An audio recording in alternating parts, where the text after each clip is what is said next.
So for all of the inductees who spoke throughout this evening, thank you very much for your patience and your dedication to remaining focused on what you were saying when my daughter was speaking and singing and doing all types of things over there. You know, like all of those who came before me this evening, I am absolutely humbled by this honor. I thank C Club. I thank Dr. Bitterbaum. I thank Mike Hertz, Sandy Morley, Fran, my godfather, Arnold Rist, who is an illustrious alum of Cortland and introduced me to this fantastic and fine institution, to the C Club board officers, to the C Club board members. I say thank you so very much for your dedication and all of the hard work that you put into creating such a fantastic weekend for all of us. This is certainly something that I'll never forget. I'd also like to give a special thanks to Steve Patrick, the current head coach of the Cortland Track and Field program here, for your nomination. A number of months ago, I got a Facebook Messenger, and he just said, hey, I was reading through some of your accomplishments, and I'd like to nominate you, and is that something you'd be interested in? And I said, this is amazing. I was sharing the news with my wife, and she was like, are you serious? Like, what? Who are you? I didn't even know that you were that talented, and I didn't know you did all these things. And I said, well, you know, just you know, sit back and learn a little bit. So Steve, thank you so very much for that. I'd also like to give congratulations to all of this year's inductees. Reading your bios, getting to know you, and having some conversations with you over this weekend. Again, I'm truly humbled to be mentioned in the same sentence as you and be in this fantastic club. So thank you so much for all of that. What I really want to talk about is the idea of recognizing that none of us are here because of our own self-accomplishments, right? I'm not here because I won a couple races or I broke a few records. I'm here because of the shoulders of people that I stand on who have worked so hard, dedicated their lives to supporting me, you know, all of their hard work and love and the constant pushing me to do more. That's really why I'm here. That's why all of the inductees are here. And I'd like to just share a little bit of information about those specific people who mean so much to me. My first head coach here was Brian Lange.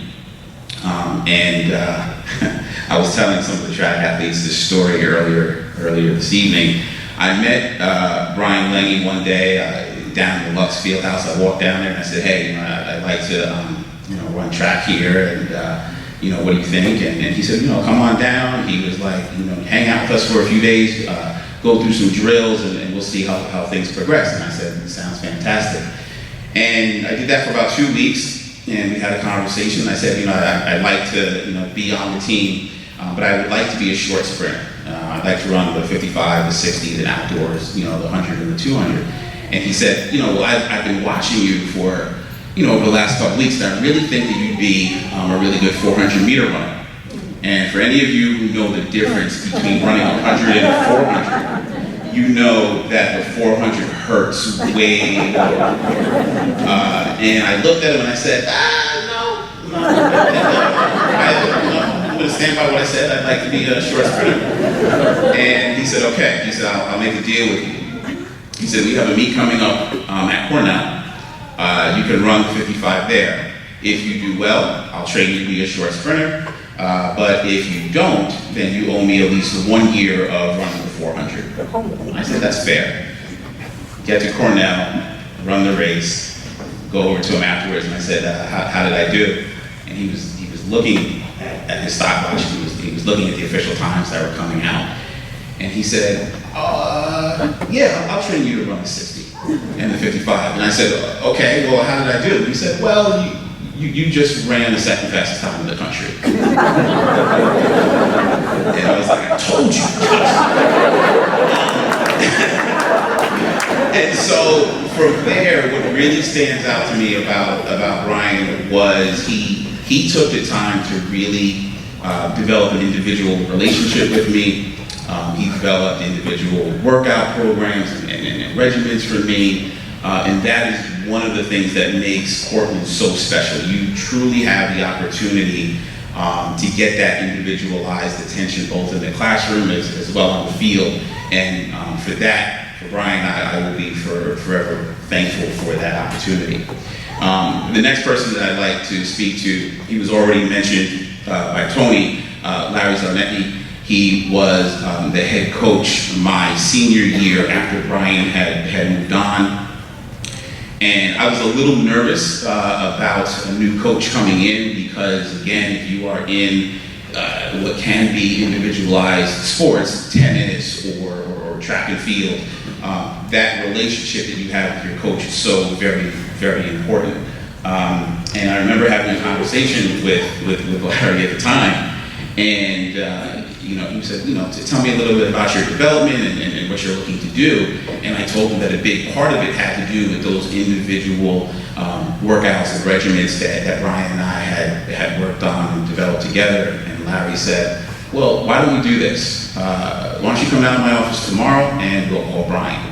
And we will collectively, over the course of this year, we will collectively design a program for you to get to whatever goals you're looking for.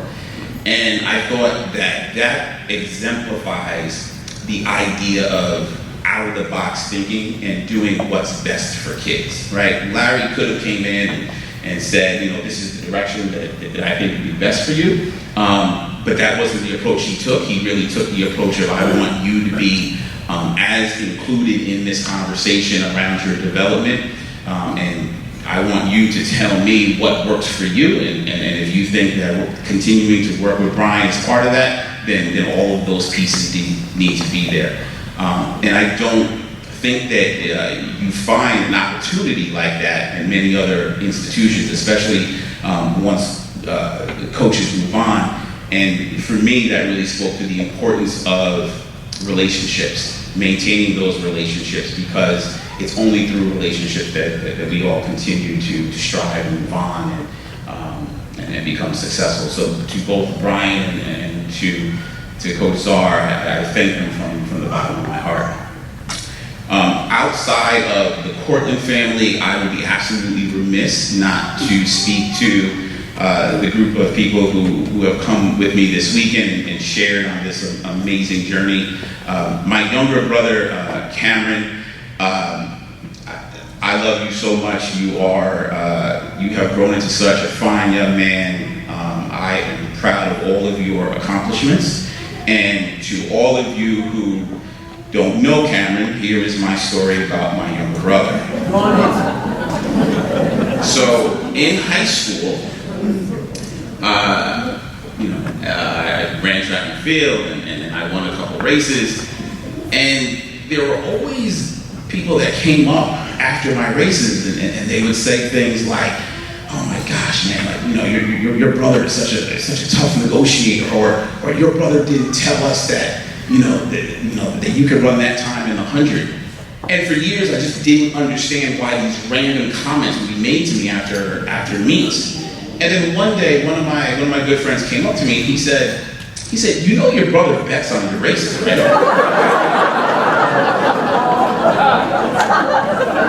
I ran 4 years in high school. I never knew that my younger brother, was making money off of me.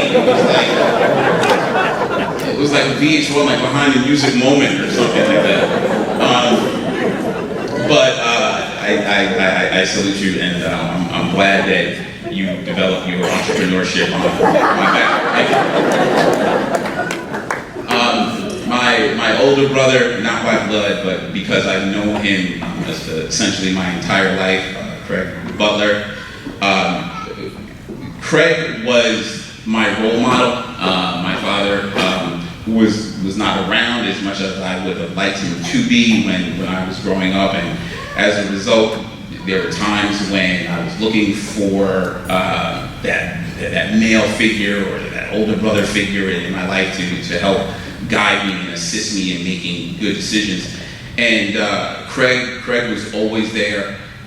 He still is, regardless of what difficulty or challenge or success that I've had. I can always pick up the phone and I can always guarantee that he will take time out of his day to have a conversation with me. And for that, I salute you and I love you and thank you so very, very much for all that you've done. My Uncle Dave is without question the funniest person that I know. He's also the most dedicated and committed person to his family, probably that I know. I was born and raised in Rockland County. He lived in the Bronx. Math was never my strong suit throughout my academic years. He would come up to Rockland from the Bronx every single Tuesday, pick me up from high school, drive me to Nyack where my math tutor was. For those of you who know about rush hour between the Bronx and Rockland County, that is no joke. And he did it without fail, without complaint, every single Tuesday. And in addition to that, I cannot remember a track meet in high school or one of the larger track meets once I got to college where he did not show up. And he was not yelling to the point where he could not speak at the end of meets because his horse was so sore. And so for that type of dedication and commitment, what I took away from that was the idea of grit, the idea of resiliency, and the idea that if somebody is in need of something and you're able to provide them support, that's just what you're supposed to do. That's your responsibility.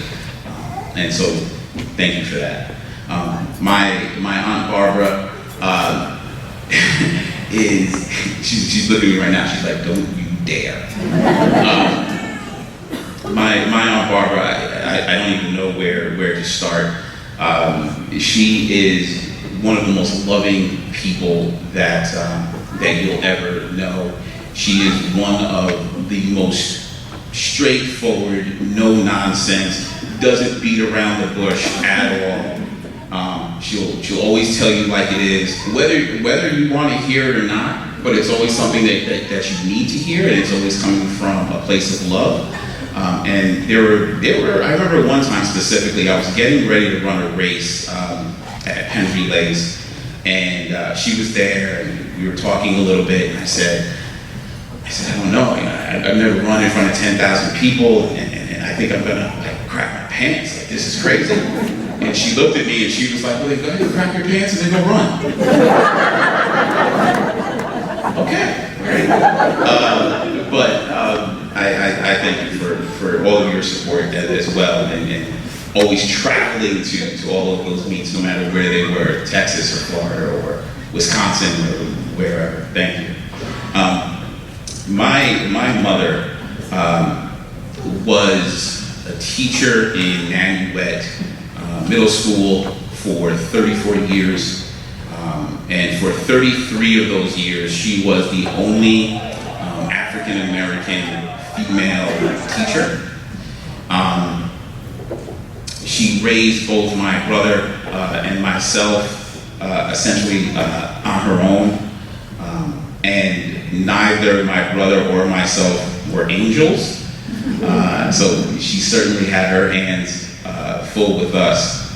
But the lessons that she taught, the love that she provided, the culture that she instilled in our household, we never felt as though we were being raised in a single family home, a single parent home. We never felt as though we did not have something that either we wanted or we needed.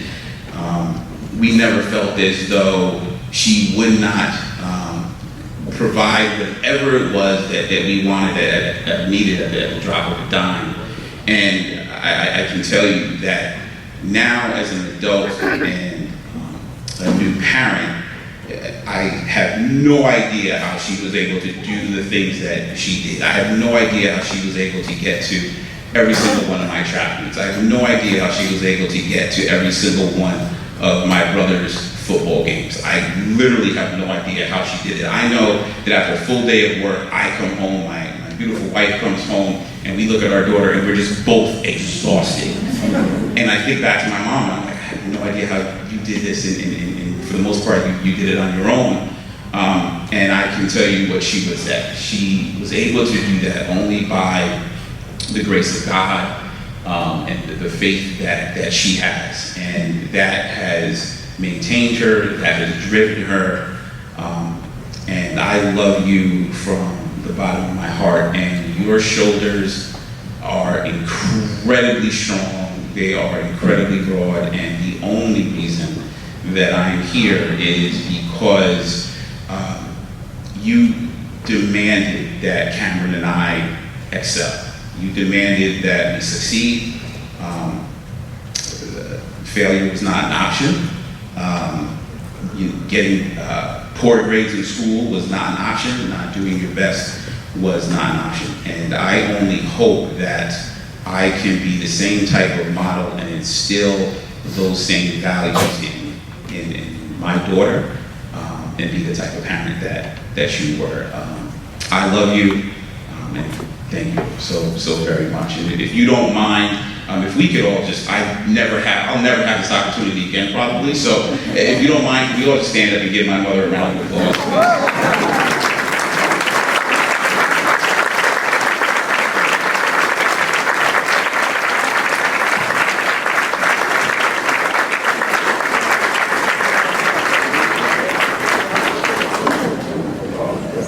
Thank you so much. Two more people. My beautiful wife Danielle is there. When I say beautiful, I don't mean like, oh, my beautiful wife. Like my wife is fine. I know everyone. Their wife is fine. My wife is bad. Like she's bad. I'm just saying. She keeps me on my toes. She demands. She's very much like my mother in the sense that she demands the best out of me. She demands that I am a great husband. She demands that I am a great husband, and I thank you and I love you for that and for your support. And to my beautiful 2-year-old daughter Corinne, you probably have no idea what's going on right now. I hope someone's videotaping this because I can't wait to show this to you later. I want only the best for you, and I only want you to be happy. Daddy loves you, Mommy loves you, and thank you so very, very much for just listening to me ramble. This is fantastic, so thank you very much.